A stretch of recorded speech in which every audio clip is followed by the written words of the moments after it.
Victoria's Secret မှာပထမဆုံး K-pop ဘန်အဖြစ်နဲ့တင်ဆက်ခဲ့တဲ့ Twice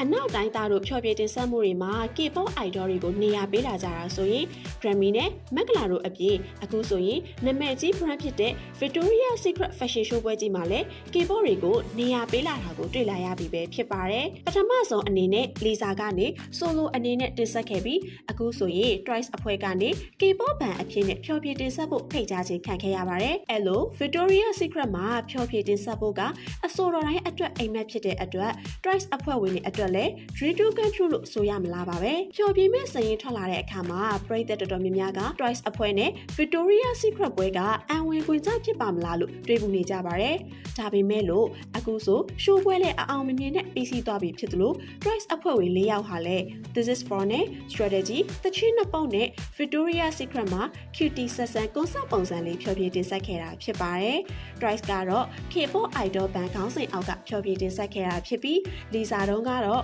solo artist အနေနဲ့တင်ဆက်ခဲ့တာဖြစ်ပါတယ်။ Lisa တုံးကလည်း Roster, Moonlit Floor တချင်းနှစ်ပေါက်နဲ့ Victoria's Secret ပွဲကြီးကို sexy ဆက်ဆန်ကွန်ဆာနဲ့ဖျော်ဖြေတင်ဆက်သွားခဲ့တာပါ။ဒီတော့ပရိသတ်တို့အနေနဲ့ Lisa တင်ဆက်ခဲ့ရတဲ့ Twice အဖွဲ့တင်ဆက်ခဲ့တာမှာဘသူတင်ဆက်မှုကိုပိုသဘောကျလဲဆိုတာပြောပြခဲ့ကြပါအောင်နော်။